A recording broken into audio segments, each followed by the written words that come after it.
Hey, this is Tom Webster for Sounds Profitable, Wednesday, October 16th. Audio and video podcast consumers in 2024, Part 1. Well, this is the first of a two-part exploration of how audio first and video first podcast audiences consume their favorite content. Before we get started, I would like to direct your attention to friend of the podcast, Steve Pratt, who's the author of the excellent new book, Earn It, who's posted an open letter to me. It's a piece that takes me to task for being such a crap marketer of my own new book, The Audience is Listening. You can give that a read at the Creative Business Newsletter or with the link in the show notes. And he's brutal to me, and I probably deserve it. So last week, I gave attendees at Advertising Week in New York a sneak preview of some new research, which I've been champing at the bit to share with you. This week, our show's about audio and video. In our recent project, the Podcast Landscape 2024, we asked over 5,000 American consumers 18 plus to tell us about their podcast consumption habits, including where and how they consume them. Well, we've shared a lot in this space about the rise of video, really the reanimation of video, which has always been a part of podcasting from the beginning. So let's give audio its due here. When we asked the weekly podcast audience to estimate how much of the podcast content they consume in a week is video, well, we got a response that should warm the cochleas of your heart. Thank you for that. The percentage who said 0 to 24% video was 47%, nearly half. And another 22% said 25 to 49. So over 70% basically listened to a majority of audio. The percentage who consumed 50 to 74% video was 17, and 75 or more video was 14. So it turns out that though some of the medium's newest hits are primarily consumed on video platforms, notably YouTube, the majority of podcast consumers listen to mainly audio. In fact, the percentage that watch less than 25% of their podcasts is over 3 times larger than the percentage who watch 75% or more. Well, I thought it would be instructive to look at the extremes in that spectrum, the segments that listen to 75% or more by audio, and the segment that watches 75% or more using video. For ease, let's call them audio primes and video primes, which is also the name of 2 very minor transformers. I think Optimus killed them. In next week's podcast, I'll take a look at what makes these consumers different. But today I want to focus on just how similar they really are. For starters, the video primes lean pretty male, 60%, which is unsurprising given the gender lean for YouTube, which is by far the dominant video platform for podcast viewing. The audio primes, well, they're not a lot different. In fact, rather than 60%, it's 59% male. And as a reminder, this prime question is based on consumption in the last week, and that's to aid the respondents' recollection. And weekly podcast audiences lean more male in general than the monthly audience.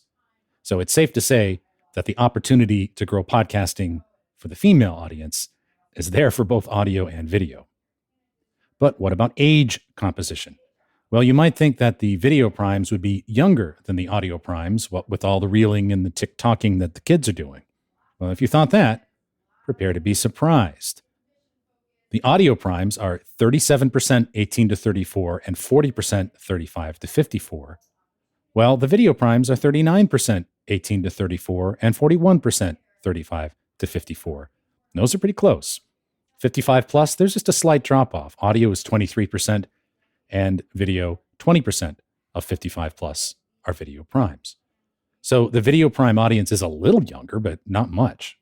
The mildly surprising thing to me was how comparatively small the drop off is with the 55 plus audience. But I think a lot of that has to do with YouTube. Frankly, it's not that hard to use, and it's undoubtedly one of the easiest places to find the podcast you want to watch.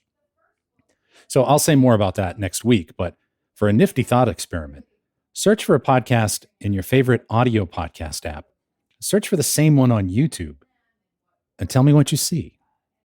It's a radically different visual display, and I'm going to leave that with you to marinate on until next week. Well, this brings me to the stat that really surprised me about audio and video primes, how long they've been a podcast consumer. As a diehard listener to podcasts myself for the last 19 years, I was not surprised to see my fellow audio primes have been with the medium for a while now. 22% more than 5 years, 28% 3 to 5 years. So about half more than 3 years. And the amount of churn there, the sort of newer listeners, 7% within the last 6 months. So that's not high. In the main podcast landscape report, amongst those who had ever listened to a podcast, that's ever, 17% had discovered the medium in the last 6 months alone, with another 11%, 6 to 11 months. That's 28% who have become consumers in the past year. That's pretty recent. On the other hand, audio primes are much more likely to have been with podcasting for 3 years or more, as I just said, and just 7% compared to that 17 have discovered them in the last 6 months. Now, this makes total sense to me, even though there's been a flood of new video podcast content over the last few years. Podcasting's OGs have largely had audio available to them from the beginning until YouTube became such an important player in the space. So what about video primes? Well, you might expect this segment to be much more recent converts to podcasting, but that turned out not to be true. And if anything, video primes have been with podcasting even longer, 57% for over 3 years. Well, how is this possible? Well, there's 4 things to keep in mind here. Yes, 4.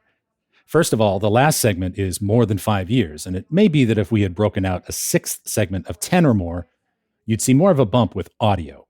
But I doubt that's a huge difference.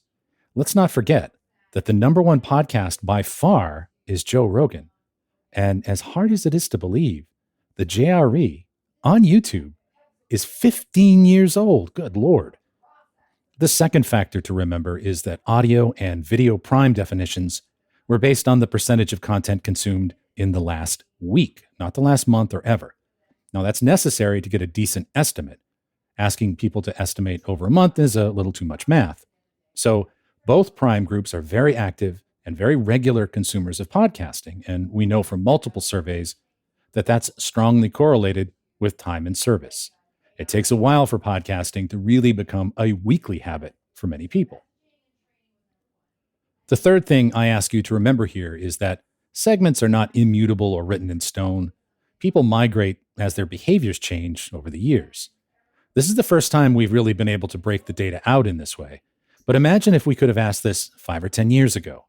I bet many of the people currently in the video prime segment grew into that segment as their media consumption period gravitated more towards YouTube and away from audio-only platforms. Finally, and this is where I really want to land this week, just as we learned in our 2023 study, Sound You Can See, the video and audio podcasting audiences aren't two radically separate groups of humans. They're the same humans making platform choices based on their environment and context. Many of the video podcast consumers we surveyed in that study told us that they often watch and listen to the same shows and choose formats and platforms based on whether or not they can focus on a screen or are out and about. For audio and video prime consumers, two very active weekly audiences for podcasts, the division of audio and video may be as much about the utility of the screen in front of them as it does a preference for video per se. And that, my friends, will bring us right to a discussion of platforms and what makes audio and video primes different from each other. So stick around next week for part 2. Thanks again for listening to this podcast, Audio and Video Podcast Consumers in 2024, Part 1. This episode is hosted on Spreaker. I'm Tom Webster, and I'll see you next week.